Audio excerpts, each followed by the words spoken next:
জুলাই আগস্টে যে ভয়াবহ নৈরাজ্য, সহিংসতা, রাষ্ট্রীয় সম্পদ ধ্বংস করা, পুলিশের প্রায় 450 পুলিশ স্টেশন পুড়িয়ে দেওয়া, হাজারের ঊর্ধ্বে পুলিশকে মেরে ফেলা, সাধারণ মানুষকে মেরে ফেলা দেওয়া, গণভবন লুট করা, সংসদ ভবন লুট করা, সারা দেশে ভিন্ন মতাবলম্বী মানুষদের বাড়িঘর পুড়িয়ে লুটপাট করা, সংবিধান পরিপন্থী কাজ করা যারা করেছে, এইটা হলো অপরাধ।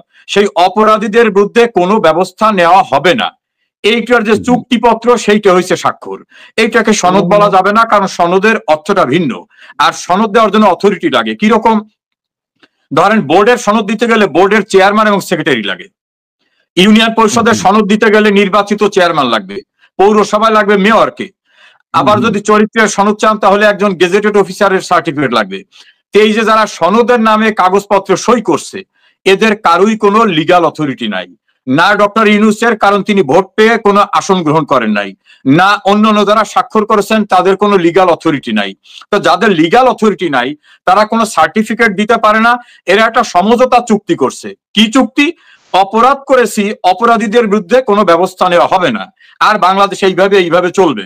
তা বাংলাদেশ কিভাবে চলবে সেটা ডিসাইড করবে যারা নির্বাচিত হয়ে সরকার গঠন করবে তারা।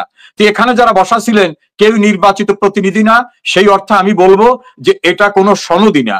বরং আমি আপনার অনুষ্ঠানে আমাদের আরো একজন গণমাধ্যমের অত্যন্ত পরিচিত ব্যক্তি, ইউকে আওয়ামী আইনজীবী পরিষদের সাধারণ সম্পাদক ব্যারিস্টার মনিরুল ইসলাম মঞ্জু সাহেব আছেন, এবং আপনার অনেক দর্শক শ্রোতা আছে, তাদেরকে একটু মনে করিয়ে দিই। বাংলাদেশে কয়েকটি সনদ আছে। একটা সনদকে বলা হয় বাঙালির মুক্তির ম্যাগনা কার্টা। এই সনদটা হলো 1966 সালে বঙ্গবন্ধু দিয়েছিলেন 6 দফা বাঙালির মুক্তির সনদ, সেইটা একটা সনদ। দ্বিতীয় সনদটা হলো 1971 সনে 7 মার্চ তৎকালীন রেসকোর্স ময়দানে গোটা জাতির উদ্দেশ্যে নির্দেশনা দিয়ে কি করতে হবে, কি করা যাবে না, পরবর্তী কি, এই যে ডিক্লারেশনটা দিয়েছিলেন বঙ্গবন্ধু, যেটাকে নন ফর্মাল মুক্তি স্বাধীনতার ডিক্লারেশন বলে, এইটা একটা সনদ। তৃতীয় সনদটা হচ্ছে ওই একই বছরের 26শে মার্চ বঙ্গবন্ধু আনুষ্ঠানিকভাবে যে স্বাধীনতার ঘোষণা দিয়েছিলেন, সেটা হচ্ছে চতুর্থ সনদ। পঞ্চম সনদটা হচ্ছে অত্যন্ত গুরুত্বপূর্ণ, 71 সনের 10 এপ্রিল প্রোক্লামেশন অফ ইন্ডিপেন্ডেন্স, অর্থাৎ স্বাধীনতার ইস্তেহার। যে ইস্তেহারটা গণপরিষদের পক্ষ থেকে ক্ষমতাপ্রাপ্ত প্রফেসর ইউসুফ আলী সাহেব তৈরি উপস্থাপন করছিলেন, যেটা তৈরি করেছেন ব্যারিস্টার আমিরুল ইসলাম এবং অন্যান্যরা, সেটাকে চূড়ান্তভাবে স্বীকৃতি দেওয়া হয় 1971 সনের 17 এপ্রিল। মুজিবনগর সরকার গঠিত হলে সেই সরকার আনুষ্ঠানিকভাবে সেটাকে ঘোষণা দেয়। আর তারপরে মহামান্য রাষ্ট্রপতি যিনি হন, তিনি একটা ডিক্লারেশন দেন যে এটা অস্থায়ী সংবিধান, রাষ্ট্রপতির অধ্যাদেশ। বাংলাদেশের ইতিহাসে যদি সনদ বলতে হয় তাহলে এই যে কটা আমি বললাম, এই কটা সনদ। এবং এই সনদ যারা করেছিলেন তাদের লফুল অথরিটি ছিল, কারণ 70-এর নির্বাচনে ম্যানিফেস্টোই ছিল যে আমরা সংবিধান প্রণয়ন করব। তা সংবিধান প্রণয়নের জন্য যে নির্বাচন, সেই নির্বাচনে যারা নির্বাচিত হয়েছিলেন, একটা সেন্ট্রাল গভর্নমেন্টের, একটা প্রভিন্সিয়াল গভর্নমেন্টের, তারা মিলে গণপরিষদ হয়েছিল। সেই গণপরিষদ যেটা দিয়েছিল সেটা হচ্ছে সনদ। এর বাইরে লফুল লিগ্যাল অথরিটির দেওয়া আর কোন সনদ আইনগতভাবে বাংলাদেশে নেই। আচ্ছা, ঠিক আছে। তারপরে হয়েছে আমাদের প্রধান উপদেষ্টা সেটি উৎসব মুখর করেছেন, এবং তিনি, আমরা তো দেখেছি মির্জা ফখরুল সাহেব সেলিব্রেট দিয়ে ইয়েকে ডক্টর ইউনূস সাহেবকে স্বাগত জানিয়েছেন। এটা তার মানে তো এটা ফর্মালি হয়েছে না। আর চার্টার টাটার কি বলে সেটা একটু যদি বলেন। চার্টার 1 মিনিটে, চার্টার কি জুলাই? না, এটা কোনো চার্টার না। চার্টার করতে পারবে যার লিগ্যাল অথরিটি আছে। এখানে যারা ছিলেন এর একজনেরও লিগ্যাল অথরিটি নাই কোনো চার্টার করার। আমি একজন লয়ার, ব্যারিস্টার মঞ্জু সাহেব লয়ার, আমরা লয়ের বাইরে কথা বলতে চাই না। চার্টার করার কোন এখতিয়ার এদের কেউ দেয় নাই। বাংলাদেশের 18 কোটি মানুষের কোন মানুষ এদেরকে কোনো দায়িত্ব দেয় নাই যে তোমাদের চার্টার করতে দিলাম। বরং আপনি বিগিনিং এ যেটা বলছেন যে যাদের নাম দিয়ে ব্যবহার করা, সেই এনসিপিও সেখানে উপস্থিত ছিল না, এবং সেখানে রণক্ষেত্রে পরিণত হয়েছে। 22 জনকে নিতে হয়েছে হাসপাতালে। কাজে এটা কোনো চার্টারও না। আচ্ছা, ঠিক আছে, ওকে। এবার আমরা ব্যারিস্টার মঞ্জু সাহেবের কাছে আসি। জি, আপনি শুনেছেন আরেক ব্যারিস্টারের কথা, আপনি শুনেছেন আমাদের সাবেক মন্ত্রী মহোদয় কথা বলেছেন। জুলাই চার্টার বা জুলাই সনদ যেটাই বলা হয়, এই জুলাই চার্টার বা জুলাই সনদ যাদের জন্য স্বাক্ষরিত হয়েছে, যাদের কারণে হয়েছে, যাদেরকে উপলক্ষ করে করা হয়েছে, 8 মাস যাবৎ আলাপ আলোচনা, ব্যাপক রাষ্ট্রের অর্থ ব্যয় করে, সেখানে তারা এই যে কি হবে এনসিপি বা জুলাই যোদ্ধারা, তারা কি সেটা জানতো না যে কি হতে যাচ্ছে, 17 তারিখে কি হবে? তারাও জুলাই চার্টারে জুলাই সনদে স্বাক্ষর করেনি, অংশগ্রহণ করেনি, প্রত্যাখ্যান করেছে। জুলাই যোদ্ধা যারা তারাও যুদ্ধক্ষেত্র বানিয়েছে সংসদ ভবনের সামনে পুলিশ এবং সেনাবাহিনীর মাধ্যমে। এই বিষয়টিকে আপনি কিভাবে দেখছেন? যাদের জন্য সনদ তারাই নেয়, এটা কি সনদ হইল? কেমন হইল? জি প্লিজ।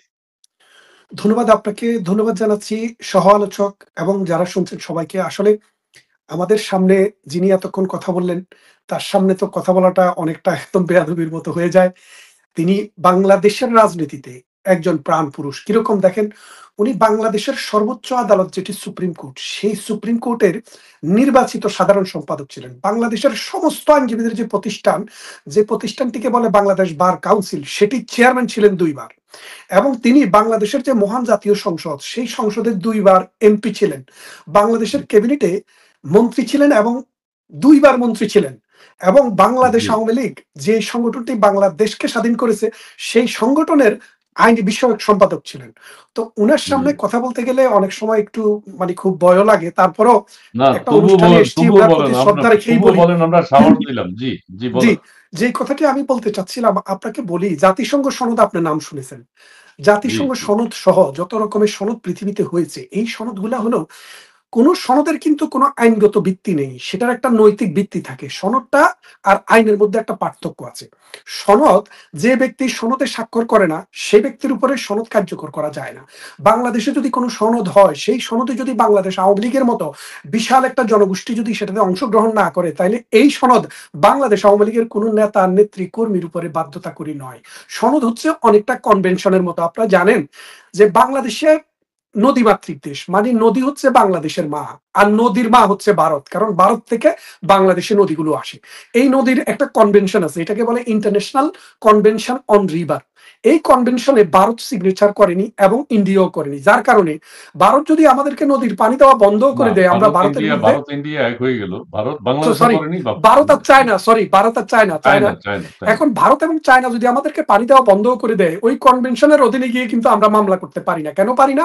কারণ বাংলাদেশ সিগনেটরি রাষ্ট্র হলেও ভারত এবং চায়না সেটার সিগনেটরি রাষ্ট্র না। তো এই জন্য বলছি, বর্তমানে যে সংবিধানটির কে পাশ কাটিয়ে তারা যেই কনভেনশন করার চেষ্টা করেছে, যেটাকে তারা সনদ বলছে, এই সনদ বাংলাদেশের বৃহত্তর জনগোষ্ঠীর উপরে কোনো কার্যকরী কোনো প্রভাবে রাখবে না। এবং এটি সনদ হয় না। কেন হয় না? ডক্টর ইউনূস যখন ক্ষমতায় আসে, তিনি বলছেন তাকে কে নিয়োগ করেছে, তিনি বলেছেন তাকে নিয়োগকর্তা, তার নিয়োগকর্তা হচ্ছে ছাত্ররা। ছাত্ররা যে এই সংবিধানে যে যেটাতে সংসদ মানে যেই কি বলবো, খসড়া যেটি তৈরি করা হয়েছে সনদের, সেটাতে সিগনেচার করেনি।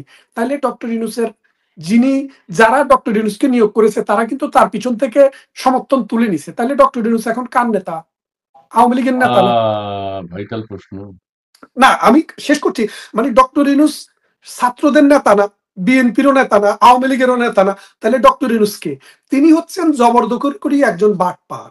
এই বাটপারকে কিভাবে বাংলাদেশ থেকে তাড়ানো যায়, বাংলাদেশের মসনদ থেকে তাড়ানো যায়, সেটা হচ্ছে প্রশ্ন। এখন ডক্টর ইউনূস জানেন যে সনদ নামে যা করছেন এগুলো সব সিটিংবাজি, এগুলো পাটপারি। কারণ বাংলাদেশ ১৯৭১ সালে ৩০ লক্ষ মানুষের রক্ত, ২.৫ লক্ষ নারীর ইজ্জত, ১ কোটি মানুষের দেশান্তর এবং লক্ষ লক্ষ বাড়িঘর জ্বালানো পোড়ানোর পর যেই সেই মানে পোড়া ভূমির উপরে মানুষের যে শ্রদ্ধা এবং ভালোবাসা, মহান জাতীয় সংসদ, সেই সংসদ দ্বারা ৭২ সালে একটি সংবিধান হয়েছে। সেই সংবিধানটিকে সুপারসিড করে কোনোভাবেই তিনি যেতে পারেন না। এবং এই যে সনদ, এই সনদে ডক্টর ইউনূস যখনই স্বাক্ষর করতে গেছেন, তখনই তিনি যে লেজিটিমেসি নিয়ে এতদিন কথা বলছেন সেটা চলে গেছে। কারণ ডক্টর ইউনূস শপথ নিয়েছেন প্রেসিডেন্টের কাছে। প্রেসিডেন্ট হচ্ছে কনস্টিটিউশনাল প্রধান। তিনি, ডক্টর ইউনূস যেদিন শপথ নিয়েছেন, হাত রেখেছেন কার উপরে? কোরআন শরীফের উপরে, সংবিধানের উপরে। বলেছেন এই মহান সংবিধানকে পবিত্র রাখা এবং এর প্রত্যেকটি অক্ষরে অক্ষরে পালন করার জন্যই শপথ আমি নিচ্ছি। যখনই তিনি একটি সনদের কথা বলছেন, তখনই তার শপথ ভঙ্গ হয়েছে। শপথ ভঙ্গ হওয়ার পরে তিনি আর বাংলাদেশেরও প্রধান না, এনসিপিরও প্রধান না, বিএনপিরও প্রধান না, আওয়ামী লীগ তো তাকে কোনোদিন গণে নাই, এখনো গণে না। সুতরাং জি। ডক্টর ইউনূসের এখন ক্ষমতায় থাকা জবরদখল। এখন ডক্টর ইউনূস যত কাজ করছেন সব অবৈধ। ডক্টর ইউনূসের সাথে যত রাষ্ট্র, যত ব্যক্তি মানে কোন রকমের স্বাক্ষর করবেন, কোন চুক্তি করবেন, সব অবৈধ। সব একটা অবৈধ। জিনিস দেখেন, জাতিসংঘের ডুম্বারটন ওক নামে একটা মানে জায়গা আছে আমেরিকাতে, যে সেখানে একটি সনদ স্বাক্ষরিত হয়েছিল। সেই সনদের মূল কথা ছিল 5টি পরাশক্তি একমত হয়েছে যে আমরা সবাইকে নিয়ে কাজ করব, পৃথিবীর যে তাবৎ দুনিয়াতে যত সভ্য রাষ্ট্র আছে সকল রাষ্ট্রের একটি সংগঠন করব।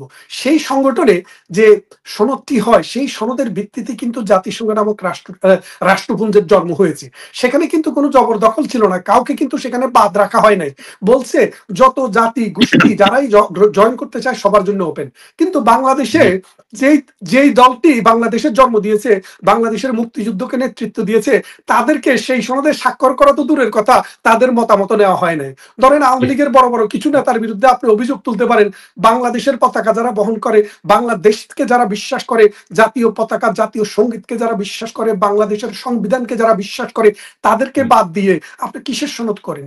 ডক্টর ইউনূস কদিন আগে, আমি 1 মিনিট শেষ করছি, কয়েকদিন আগে ডক্টর ইউনূস একটি জরিপ করিয়েছেন। ওই জরিপে 68% মানুষ ডক্টর ইউনূসের বিএনপি, জামাত এবং এনসিপির প্রতি অনাস্থা প্রকাশ করেছে। অর্থাৎ 68% মানুষ বলেছে আমরা বিএনপি, জামাতে ইসলামী অথবা এনসিপি কে ভোট দেব না।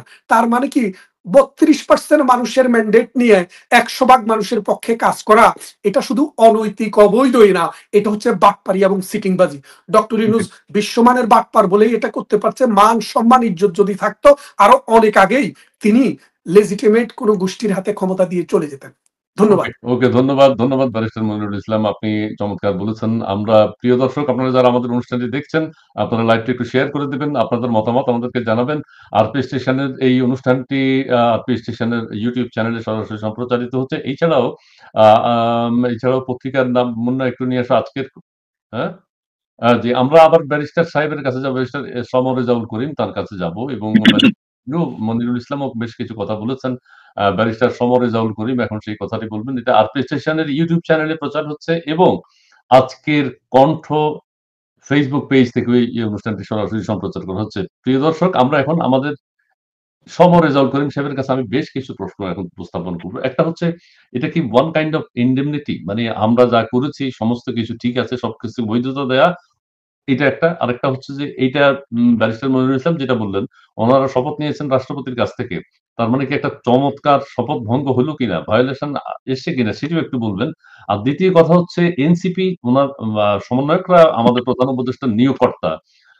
এখন নিয়োগকর্তা তো তার পক্ষে আর নাই, স্বাক্ষর করেন, নিয়োগকর্তা তার চাকরি বরখাস্ত করে দিয়েছেন, অনাস্থা জ্ঞাপন করেছেন এক। আর শেষে একটু বলবেন কর্নেল অলি সাহেব ইদানিং বেশি পাগল হয়ে গেছে, এই বিষয়টি নিয়ে একটু জি আপনার মন্তব্য শুনতে চাই। দেখুন, প্রথম কথাটা হলো এটা ওয়ান কাইন্ড অফ ইনডেমনিটি, আপনি যেটা বলছেন সেরকম একটা প্রচেষ্টা, কিন্তু যেহেতু আমরা আইনের মানুষ, আইনের বাইরে যেতে চাই না। আর বাংলাদেশের সর্বোচ্চ আইনটি হচ্ছে বাংলাদেশের সংবিধান। এই সংবিধানের 7 অনুচ্ছেদে বলা হয়েছে এই রাষ্ট্রের মালিক জনগণ।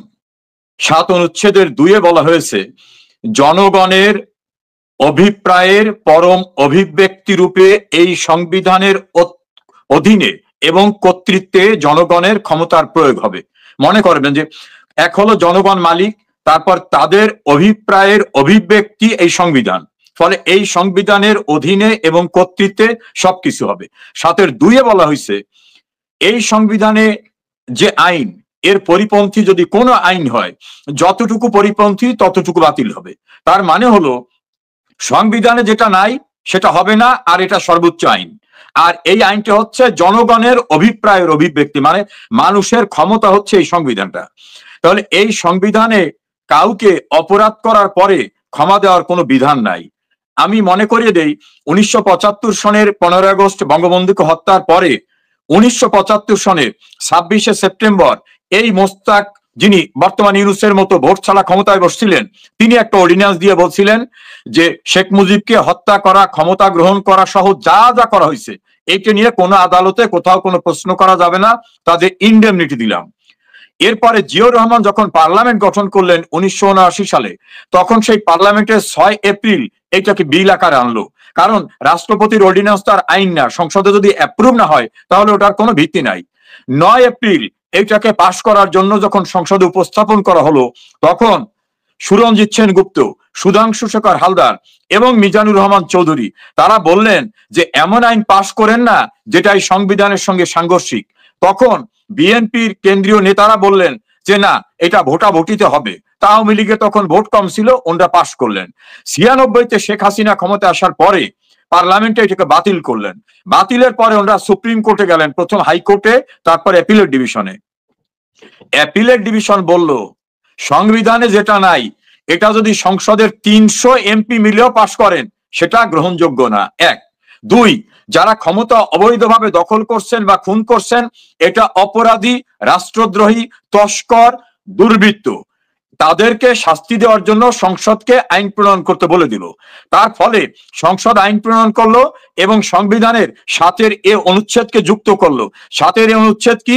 যেখানে বলা হয়েছে যে সংবিধানের বিধিবিধানের বাইরে যদি কেউ যায় অথবা বাইরে যাওয়ার চেষ্টা করে বা ষড়যন্ত্র করে বা সমর্থন করে বা অনুসমর্থন করে তার কৃতকার্য হবে রাষ্ট্রদ্রোহিতা। রাষ্ট্রদ্রোহিতার সাজা কি? মৃত্যুদণ্ড। এই কথাটা এই কারণে বললাম আপনার দর্শক শ্রোতাদের ব্যাখ্যা করার জন্য। তাহলে মোস্তাকও কিন্তু, মোস্তাক এবং জিয়া মিলে বঙ্গবন্ধুর খুনিদের সাজা মওকুফ এবং তারা ক্ষমতা দখল করা যে আইনটা করছিল 5ম সংশোধনী নামে সেটা বাতিল হয়ে গেল। এরশাদ সাহেব ক্ষমতা দখল করে 7ম সংশোধনী নামে এইরকম আরেকটি কাজ করছিল, সেটাকেও সুপ্রিম কোর্ট রায় দিয়ে বলল ওটাও বাতিল এবং তাদের কৃতকর্মকে বাতিল করে দিল। সেটা মনে করে দিলাম এই কারণে এই সরকার এসে প্রথমে একটা নোটিশ দিয়ে ইন্ডেমনিটি দিয়েছে, আবার এই গতকাল জুলাই সনদের নামে আবার একটি সমঝোতা পত্র করছে। আইন হচ্ছে যত বেআইনি কার্যকে আপনি মাফ করতে চান মাফ করার কোনো বিধান নাই। ফলে যে ইন্ডেমনিটির কথা বলছেন এই ইন্ডেমনিটি দেওয়ার কোনো সুযোগ নাই। আজ হোক কাল হোক এর একদিন বিচার হবে। এটা হলো ইন্ডেমনিটি প্রসঙ্গটা নিয়ে। দ্বিতীয় প্রসঙ্গটা হচ্ছে যে আমি প্রথমে যেটা বলছি তাদের কোনো লফুল অথরিটি ছিল না। ব্যারিস্টার মনিরুল ইসলাম মঞ্জু সাহেব বলছেন যে ইন্টারন্যাশনাল একটা কনভেনশনাল ট্রিটির কথা বলছেন, তাদের কিন্তু আইনের দ্বারা একটা অর্গানাইজেশন করে দেওয়া হয়েছিল যে তোমরা জাতিসংঘ ইত্যাদি ইত্যাদি। আর এই যে যারা আছে এরা কিন্তু আইনের দ্বারা কেউ কিছু না। আমাদের সংবিধানে কিন্তু অন্তর্বর্তীকালীন সরকার বা তত্ত্বাবধায়ক সরকার নামে কোন সরকারের অস্তিত্ব নাই। এখন খন্দকার ইসমাইল বলতে পারেন কেন রাষ্ট্রপতি তো সুপ্রিম কোর্টের পারমিশন নিয়ে রেখেছে। এই জায়গায় শুভঙ্করের ফাঁকি।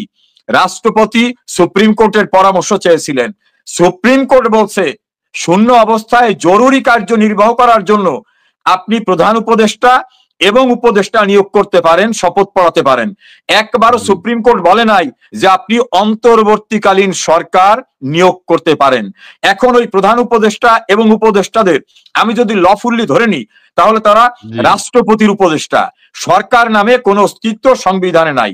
সেই কারণে এরা অন্তর্বর্তীকালীন সরকার দাবি করারও কোনো লিগ্যাল অথরিটি তাদের নাই। সে কারণে তারা যেখানে যা সই স্বাক্ষর করুক না কেন এটা মহামান্য রাষ্ট্রপতির অধীনস্থ উপদেষ্টা হিসাবে।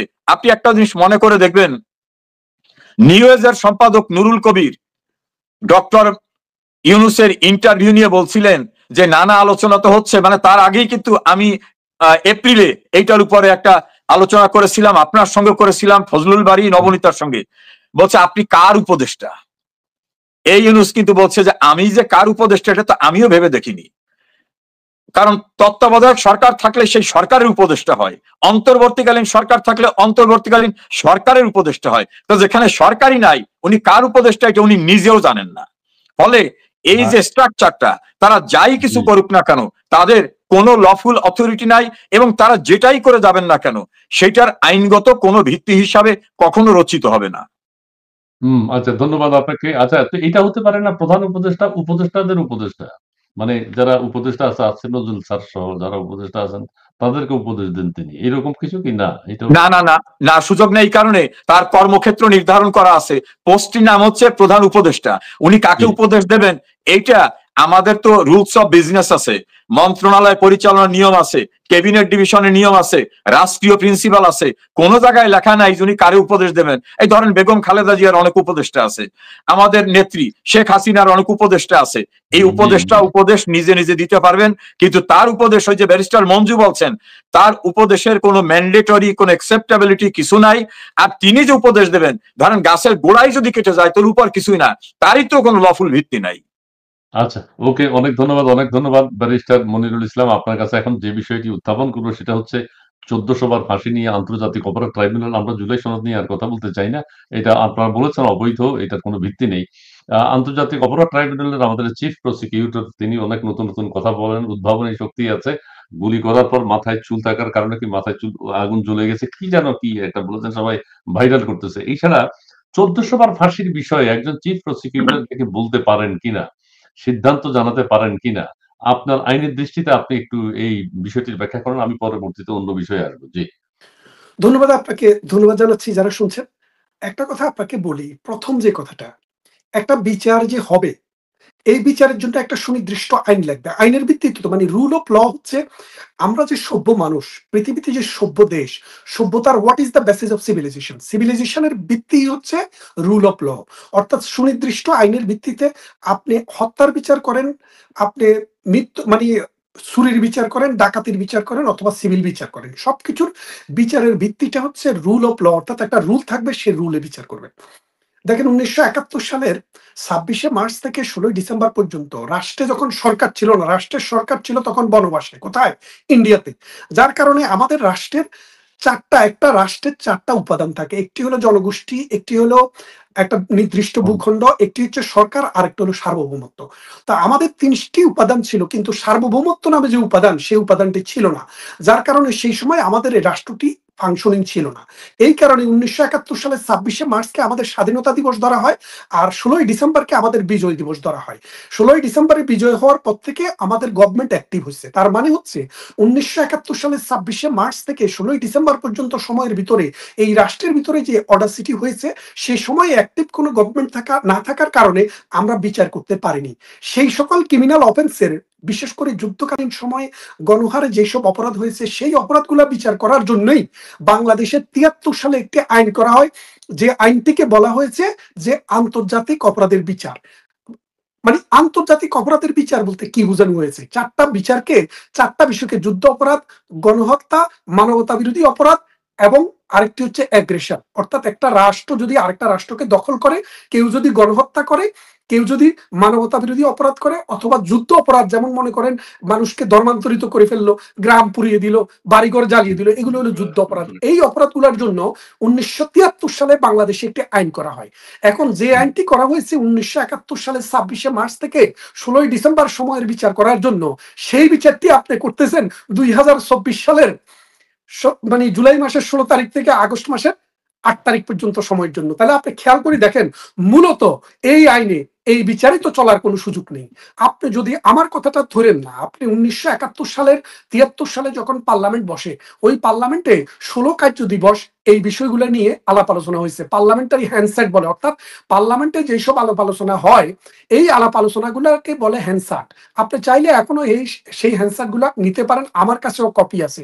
সেখানে কার বিচার হবে, কেন বিচার হবে, কি বিচার হবে, সেটা সুনির্দিষ্টভাবে আলাপ আলোচনা করা হয়েছে। যদিও পরবর্তীতে এটার কর্মক্ষেত্র এবং পরিধি বৃদ্ধি করা হয়েছে, কিন্তু মূল কথা হচ্ছে ওই বিচারটিতে, শুধুমাত্র ওই আইনটিতে বিচার করা যাবে 1971 সালের 26শে মার্চ থেকে 16ই ডিসেম্বর পর্যন্ত, এই 9 মাসের বিচার। এর বাইরে কোনো বিচার করার কোনো এখতিয়ার, কোনো ক্ষমতা, কোনো জাজের, কোনো আইনে, কোনো বিচারে এটাতে অ্যালাউ করে না। সুতরাং এখন যে বিচারটি হচ্ছে, সেটা হচ্ছে মানুষকে হত্যা করার জন্য সংঘবদ্ধভাবে সন্ত্রাসীরা রাষ্ট্রকে ব্যবহার করে মানুষকে হত্যা করার চেষ্টা করছে। এটাকে আপনি বিচার বলবেন কেন? এটা তো বিচার না রে ভাই, এটা তো অবিচার, এটা অন্যায়, এটা হচ্ছে নির্যাতন, এটা হচ্ছে পাশবিকতা। কারা করতেছে? 1971 সালে যারা আমার নারীকে দর্শন করেছে, আমার মাকে বোনকে দর্শন করেছে, আমার বাড়ি পুড়িয়েছে, আমার ঘর জ্বালিয়েছে, আমার দেশকে পাকিস্তানিদের হাতে গনিমতের মাল হিসেবে তুলে দিয়েছে, যাদের বিচার করার জন্য করেছে, সেই বিচার করার কারণে মুক্তিযুদ্ধ এবং তার সংশ্লিষ্ট যেই মানুষরা এই রাজাকারদের, ঘাতকদের বিচার করেছে, সেই মুক্তিযোদ্ধা, সেই দেশপ্রেমিক মানুষের বিচার করার জন্যই এই অবৈধ আদালতটি গঠন করা হয়েছে। কারণ 1971 সালের 16ই ডিসেম্বর যেদিন শেষ, সেদিন থেকে এই অপরাধ আমলে নেওয়ার ক্ষমতা এই বিচারালয়ের শেষ। আপনাকে শুধু এটা নয়, আরো কয়েকটি উদাহরণ দেই। 1947 সালে যখন 45 সালে যখন যুদ্ধ শেষ হয়, মহাযুদ্ধ, দ্বিতীয় মহাযুদ্ধ, তারপরে কিন্তু 2টি ট্রায়াল হয়েছে, একটি নুরেনবার্গ ট্রায়াল, একটি টোকিও ট্রায়াল। এরপরে রুয়ান্ডা ট্রায়াল হয়েছে, এরপরে রাদাভান কারাজিস, তারপরে স্লোবোদান মিলোসেভিচ, পল পট সহ অনেকের বিচার হয়েছে, যুদ্ধ অপরাধীদের বিচার হয়েছে। আপনি কি দেখাইতে পারবেন পৃথিবীর কোথাও একটা রাষ্ট্রের ভিতরে সন্ত্রাসীরা যখন রাষ্ট্রীয় সম্পদ লুট করছে, মানুষকে হত্যা করছে, আগুন জ্বালাচ্ছে, এই সন্ত্রাসীকে লেজিটিমেট গভর্নমেন্ট যখন রাষ্ট্রীয় ফোর্স ব্যবহার করে যখন দমন করতে যায় কেউ মারা গেছে, সেটার জন্য বিচার জাতিসংঘের অধীনে অথবা স্বতন্ত্রভাবে কোথাও বিচার হয়েছে আপনি কি শুনেছেন? আপনি কি আমাকে একটি উদাহরণও দিতে পারবেন? পারবেন না। কারণ বিচার হতে হলে একটি আইন লাগে, সে আইনের একটা স্কোপ থাকে, কোনটা যুদ্ধ অপরাধ কোনটা যুদ্ধ অপরাধ নয়, কোনটা মানবতা বিরোধী অপরাধ কোনটা মানবতা বিরোধী অপরাধ নয়। যেমন মনে করেন প্রধানমন্ত্রী শেখ হাসিনা যখন রাষ্ট্র চালিয়েছে, ওই রাষ্ট্র চালাতে গিয়ে তিনি যদি কোনো অপরাধ করে থাকেন, তাইলে বাংলাদেশের কনস্টিটিউশনে কোনটা ভায়োলেশন অফ পাওয়ার, তার পাওয়ারের বাইরে তিনি কি করেছেন সেটার বিচার কিন্তু সাধারণ আইনে হওয়ার ব্যবস্থা রয়েছে, এবং সে আইনে যদি বিচার করা হয় সেটাকে ডিপেন্ড করার জন্য আমরা আছি।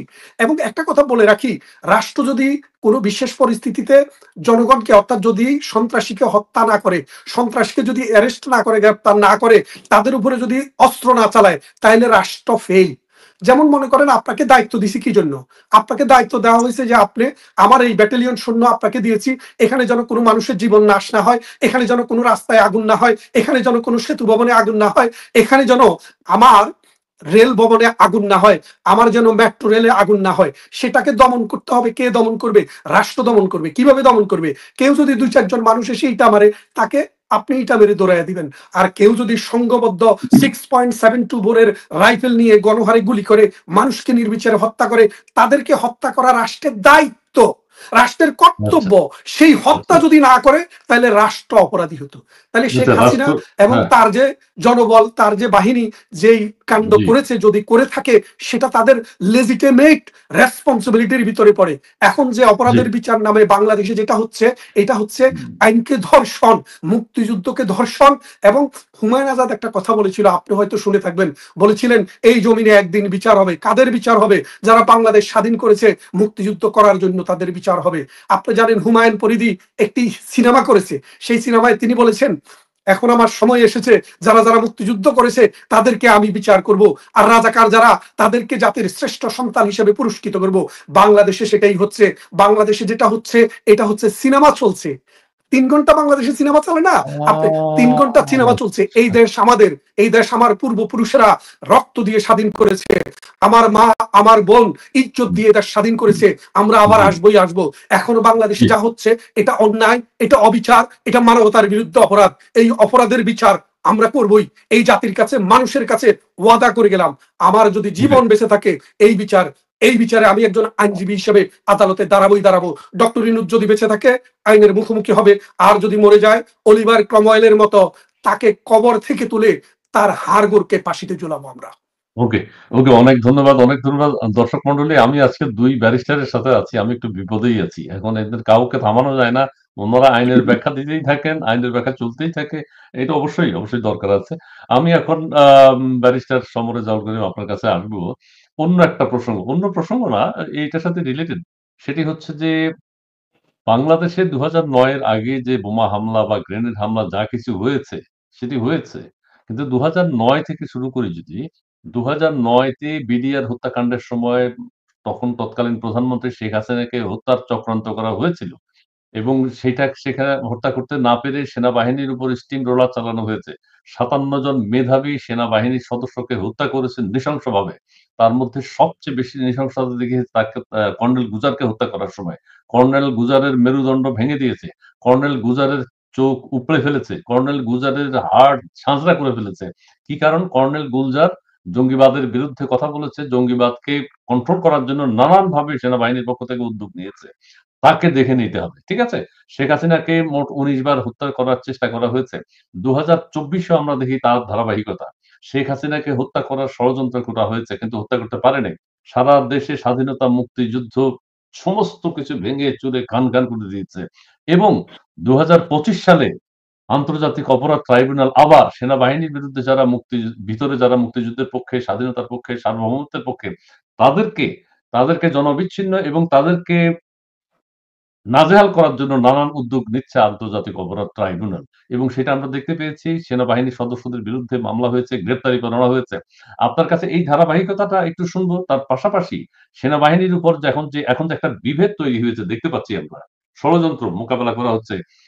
এখানে আমাদের যে চিফ প্রসিকিউটর তিনি বলছেন ২৪ ঘন্টার মধ্যে আদালতে হাজির করতে হবে, কিন্তু ২৪ ঘন্টার মধ্যে তো আদালতে হাজির করা হয়নি। তাহলে কি ঘটতে যাচ্ছে সেটি আমরা শুনতে চাই, সেটি আপনার কাছ থেকে একটু আইনি ব্যাখ্যাটা জানতে চাই। জি। দেখুন, প্রথমত ইন্টারন্যাশনাল ক্রাইমস ট্রাইব্যুনাল, যেটা আইসিটি, আমরা সংক্ষেপে আইসিটি বলি, এই আইসিটিটা কেন হয়েছিল সেটা ব্যারিস্টার মঞ্জু ক্লিয়ার করছেন, এবং ওই আইনের উদ্দেশ্য লক্ষ্যতেই উল্লেখ করা আছে যে যুদ্ধকালীন সময় যারা মানবতা বিরোধী অপরাধ করছে তাদের বিচারের জন্য এই আইনটা। তা বাংলাদেশে 2024 তো আর যুদ্ধ হয়নি, ফলে যুদ্ধকালীন বিষয়টা না। দ্বিতীয় হচ্ছে